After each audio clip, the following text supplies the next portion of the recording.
মেথির শাকের এই রেসিপি একবার হলো ট্রাই করে দেখতে পারেন। খেতে তো বন্ধুরা দুর্দান্ত হয়। আর এই শাক যে না পছন্দ করবে সেও কিন্তু চেটে পুটে খেয়ে নেবে। নমস্কার বন্ধুরা, অমৃতাঞ্জলি কুকিং চ্যানেলে সবাইকে স্বাগত জানিয়ে আবারও চলে এলাম। তো যে সকল বন্ধুরা ইউটিউব থেকে দেখছেন তারা প্লিজ চ্যানেলটিকে সাবস্ক্রাইব করে রাখবেন, আর যারা ফেসবুক থেকে দেখছেন তারা পেজটাকে ফলো করে রাখবেন। স্কিপ না করে পুরো ভিডিওটি দেখার অনুরোধ রইল, আর লাইক দিয়ে ভিডিওটি দেখা শুরু করবেন। তো চলুন রেসিপিটি শেয়ার করি। এখানে আমি মেথির শাকগুলো নিয়ে নিয়েছি, আর খুব ভালো মতো করে কিন্তু বেছে নিয়েছি পরিষ্কার করে একটা একটা করে। কিন্তু আমি কিন্তু ধুইনি, আগে কাটবো তারপরে কিন্তু ভালো মতো করে ধুয়ে নেব একটা একটা করে।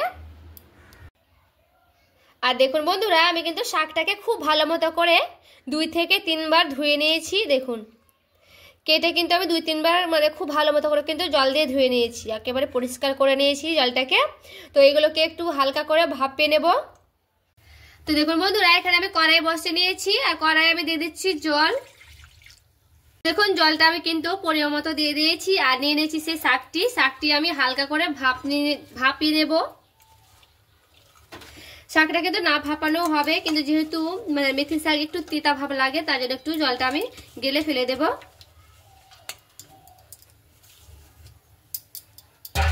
আগে আমি অল্প করে লবণ দেব, এখন পরে আমি দেব, কিন্তু অল্প করে এখন একটু লবণ দেব। এবার দিয়ে দিচ্ছি পরিমাণ মতো হলুদের গুঁড়া। করে শাক দিয়ে কিন্তু হলুদ না দিয়ে শাক কিন্তু নাড়তে হয় না, তার জন্য আমি অল্প করে একটু শাকে লবণ দিলাম, হলুদ দিলাম, তারপরে একটু নাড়াচাড়া করে নিচ্ছি। শাকটাকে ঢাকা দিয়ে দিচ্ছি একটু মাত্র ভাপাবো তার জন্য। আর এই যে দেখুন এখানে শাকটা আমি রান্না করব, তার জন্য আমি নিয়ে নিয়েছি আলু কেটেছি, আর নিয়ে নিয়েছি বেগুন, একটা ছোট সাইজের আমি একটা বেগুন নিয়েছিলাম, আর এখানে নিয়েছি পেঁয়াজ, আর নিয়েছি কটা রসুনের পোয়া। পেঁয়াজটা কিন্তু বাড়িয়ে বা কমে নিতে পারেন, তো পেঁয়াজটা বেশি দিলে কিন্তু খেতে ভালো লাগে। তো আমি এগুলোকে কিন্তু আমি নিয়ে নিয়েছি। তো এগুলোকে আমি খুব ভালো মতো ধুয়ে তারপরে কিন্তু আমি কেটে নিয়েছি। তো দেখুন বন্ধুরা, অল্প করে কিন্তু শাকটা ফুটে উঠেছে, এই যে এইভাবে কিন্তু শাকটা ফুটে উঠেছে। দেখুন এখানে আমি একটার মতো বেগুন নিয়েছিলাম, সেই বেগুনটা আমি দিয়ে দিচ্ছি সেদ্ধ করার জন্য। শাকের মধ্যে আমি বেগুনটা দিয়ে দিব, দিয়ে 2-1 মিনিট খুব ভালো মতো করে একটু ফুটিয়ে নেব। শাকের ওপরে যদি বেগুন দেওয়া যায় তাহলে কিন্তু শাকটা ভালো মতো করে গলে যায়, তার জন্য কিন্তু আমি বেগুনটা আরো দিয়ে দিয়েছি। এবার আমি আবারও ঢাকা দিয়ে দিচ্ছি। এবার দেখুন আমি ঢাকনাটা উঠিয়ে নিয়েছি, আর খুব ভালো মতো করে কিন্তু 2-1 মিনিট ভাপে নিয়েছি বেগুনটা দিয়ে। দেখুন বেগুনটা কিন্তু সেদ্ধ হয়ে গেছে প্রায়, পুরোপুরি ভাবে কিন্তু বেগুনটা সেদ্ধ করব না, হালকা সেদ্ধ করব। এবার আমি শাকটাকে নামিয়ে নেব, খুব ভালো মতো করে কিন্তু জলটা আমি গেলে নেব, তারপরে ফিরে আসছি। দেখুন শাকটাকে নামিয়ে নিয়েছি, এরপর আমি কড়াইটা আবার চাপিয়ে নিয়েছি, কড়াইটাকে ভালো মতো করে পরিষ্কার করে নিয়েছি। এবার আমি কড়াই দিয়ে দিচ্ছি সরিষার তেল, আর সেই এখান থেকে আলুগুলো নিয়ে নিয়েছি, আলুগুলোকে এবার আমি দিয়ে দিচ্ছি।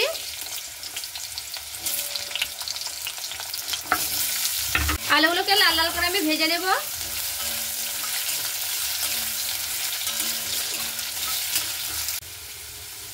এবার দেখুন বন্ধুরা, আলুগুলোকে আমি লাল লাল করে ভেজে নিয়েছি। দেখুন যেন আলুগুলো যেন পুরোপুরি ভাবে প্রায় সেদ্ধ হওয়ার কাছাকাছি যেন চলে আসে। দেখুন এইভাবে কাটছি তো অনেকটা সেদ্ধ হয়ে গেছে। এবার আমি এখানে দিয়ে দিচ্ছি সেই পেঁয়াজগুলোকে, পেঁয়াজটাকে আমি লাল লাল করে ভেজে নেবো একসঙ্গে। এবার দেখুন এখানে আমি রসুন নিয়েছি, সেই রসুনটাও আমি দিয়ে দিচ্ছি পেঁয়াজ ও আলুর ওপরে দিয়ে একটু ভালো করে নাড়াচাড়া করে নিচ্ছি। আর এখানে দেখুন বন্ধুরা, পেঁয়াজ রসুনটাকে খুব ভালো মতো করে আমি ভেজে নিয়েছি।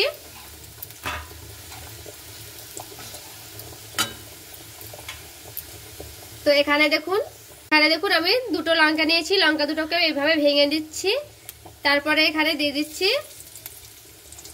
আর এখানে আমি কালো জিরে নিয়েছি, এবার কালো জিরেটাকেও দিয়ে দিচ্ছি। সবগুলোকে দিয়ে একটু ভালো মতো করে নাড়াচাড়া করে নিলাম।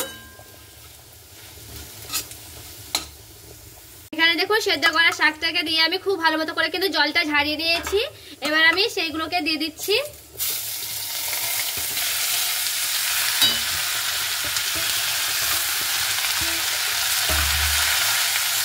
এবার আমি শাক শাকটাকে দিয়ে আর সবগুলো দিয়ে খুব ভালো মতো করে নাড়াচাড়া করে নেব।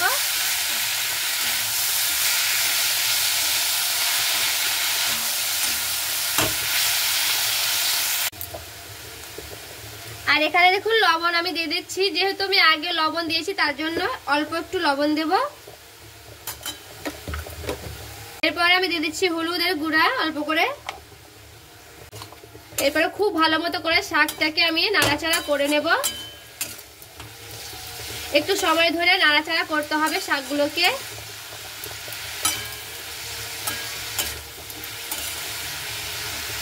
শাকটাকে আমি কিন্তু 2-1 বার খুব ভালো মতো করে নাড়াচাড়া করে নিচ্ছি। এইভাবে দিয়ে হালকা আঁচে কিন্তু আমি জাল দিয়ে দিয়ে নাড়াচাড়া করে নেব। আর দেখুন বন্ধুরা, শাকটাকে আমি একেবারে আস্তে মানে কম জাল দিয়ে দিয়ে এইভাবে কিন্তু নাড়াচাড়া করতে করতে এরকম দেখুন কি সুন্দর কিন্তু একেবারে মাখো মাখো হয়ে যাবে শাকটা।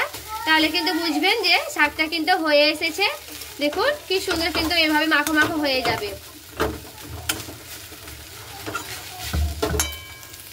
আর এই যে দেখুন এইভাবে যদি শাকটা মানে মাখো মাখো না হয় তাহলে কিন্তু খেতে ভালো লাগে না। তো এইভাবে কিন্তু খুব ভালো মতো করে একেবারে আঠলো আঠলো করে নিতে হবে। তো এই শাকটা কিন্তু আমার পুরোপুরিভাবে রেডি হয়ে গেছে। তো শাকটাকে আমি এবার নামিয়ে নেব। দেখুন কি সুন্দর কিন্তু হয়েছে, দেখে কিন্তু বুঝতেই পারছেন। তো দেখুন বন্ধুরা, মেথির শাকের রেসিপিটি দেখুন কি সুন্দর কিন্তু আঠালো আঠালো হয়েছে। আর মেথির শাক কিন্তু এইভাবে আঠালো আঠালো ভাবে কিন্তু রান্না করলে খেতে দারুণ হয়। আর যেহেতু আমি জলটা আগে থেকে গেলে ফেলেছি কিন্তু তেতো ভাবটা লাগবে না। তো বন্ধুরা, মেথির শাকটা এভাবে একবার হলো ট্রাই করে দেখতে পারেন। তো কেমন লাগবে অবশ্যই আমাকে কমেন্ট করে জানাতে ভুলবেন না। তো আজকের এই রেসিপিটি কেমন লেগেছে অবশ্যই কিন্তু আমাকে জানাবেন। তো ভালো লেগে থাকলে প্লিজ একটি লাইক করে দিবেন আর চ্যানেলটাকে সাবস্ক্রাইব করে আমার পাশেই থেকে যাবেন। তো চলুন দেখা হচ্ছে আরও একটি রেসিপির সঙ্গে। সবাই ভালো থাকবেন, সুস্থ থাকবেন।